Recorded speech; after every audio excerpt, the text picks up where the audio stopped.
Whenever life would start getting good for me, God would throw a nice anchor and stop me right there. Do it anyway is a mindset trick that you can use when you start to feel excuses rolling up. The one you need to live with, wake up to every day is that right there.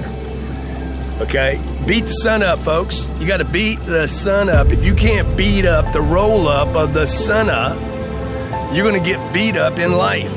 And whenever you find things that you're comfortable doing, you're going away from the journey of life. I feel like most people in their lives are being allowed to live small. You're allowed to live a small life. Everyone around you would like you to live small. Just do this. You're good at that. Man, take it easy. Chill. When's enough enough? Like, come on, brother. You know, all these messages you get is basically saying, hey, man, live small. Life's not a big deal. Live small, enjoy it, chill, smoke a little weed, do whatever you want, right? Like, it's just this get-by thing in life. And there's got to be some people who go, no, you're supposed to do something great with your life. You were put here for a purpose. Your way, the way you were born, the way you were raised, your background, your experiences, your giftedness all prepared you in your way for right now. And you're supposed to do something great with your life. You weren't born here to be average and ordinary. And there's all this messaging that you're average and ordinary, and you're average and ordinary because you belong there, and it's probably someone else's fault you're average and ordinary too. And I'm like, no, it's your life. You're in control. It's no one else's fault, and you're supposed to do something magnificent.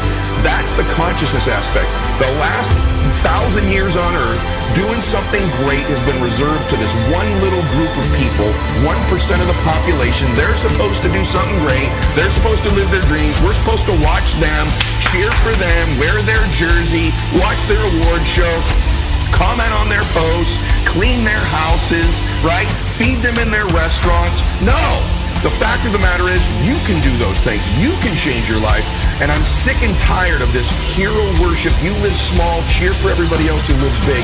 No, if you're a school teacher, be the best school teacher. Change the world by those little lives you're affecting. If you're on social media, change the world. Play big. You will never do it wrong if your decision is to do the bigger thing than the smaller thing. That's what I would tell you. Stop playing small. Stop thinking small, and don't let anybody tell you you should be small. So listen to me. There are those of you who said, I want to be a millionaire. I want to be the best at this company, right? But your value system says you believe in sleep more than you believe in grinding. Your value system says you are a consumer and not a producer.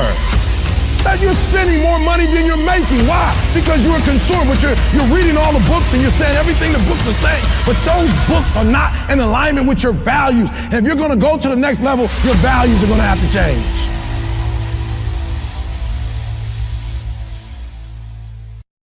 What if I told you this was the last Monday morning of your life? What if I told you you die this week? Would you complain about your crap job or that test you don't want to take? I doubt it. You would go much higher level thinking. Well, that's really what it takes. It takes understanding that if you're not pumped right now, if you're begrudging what you're about to do, if you're not looking forward to it, look, I respect practicality. You gotta go through school because your parents want to. You gotta pay your rent. You got student loans. I get it. But please recognize the world we're living in. We're living in a world where there's so much more opportunity. This internet thing created way more opportunity for all of us. Way more. I mean, look, you might not even be alive. Like, your mom and dad could have had sex like 3 minutes later and you wouldn't even exist and you're complaining. You could have ended up being a bus, a tree. I just don't get the mentality of being head down sad on a Monday morning. I'm gonna make you Saturday Monday morning.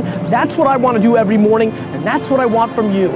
Please take a step back and think about how awesome it actually is. And then recognize that you can attack the world in a totally different way because you were lucky enough to be born during this era. So you have said to yourself, okay, I'm going to talk to my boss today about that thing that I've been avoiding talking to them about. Or maybe you've said something like, I'm going to go to the gym today or tomorrow or whatever. And then the moment comes where you've got to have that conversation. Or the moment comes where it's time to pack up your bag and leave your desk and go to the gym. And what always happens? You don't feel like it. I bet there are plenty of you watching that have made a commitment that, I'm not going to have a drink tonight. And then guess what happens when you get home? You don't feel like not drinking. You feel like having a drink. And so here's what Do It Anyway has done for me. The idea that I just do it anyway has pushed me to realize and to recognize that there are a lot of moments where there are things in my life that I really want to do, I need to do, I should do, but when the moment comes, I don't feel like it.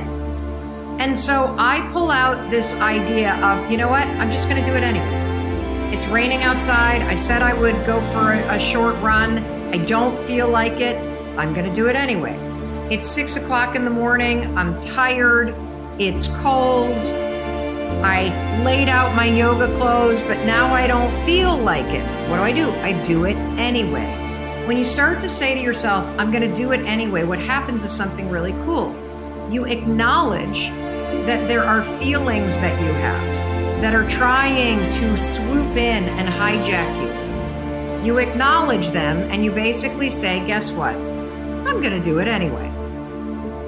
Problems are basically the building block of happiness. And that is really counterintuitive to most people, because most people think of happiness as like no problems, you know, sitting on the beach with a pina colada, doing whatever. And but the truth is that we need some sort of struggle in our life. And the point I try to make in the book is that the key to living a good life isn't getting rid of struggle, it's finding good struggles. Struggles that invigorate you, struggles that feel important to you, struggles that can contribute to the people around you. Because that's where meaning comes from, and ultimately meaning is, you know, what we all need. If people listening to this like feel stuck in some way, generally when people feel stuck, it's because they're in a situation where they believe that they don't have the power to solve whatever's going on in their life. And the truth is that you always have the power to A, react to whatever's going on in your life, or B, create the meaning around whatever's happening in your life. So it's usually just a matter of first changing perspective and then B, doing something to set about solving it. And again, it's what gets people stuck is that they want to eliminate their problems. It's not about eliminating problems. It's about simply finding something more meaningful, more worthwhile. Obviously, he was about as successful as anyone could be. I mean, he was a successful guy in so many aspects, and yet he killed himself. He said in this book, I wanted adventures.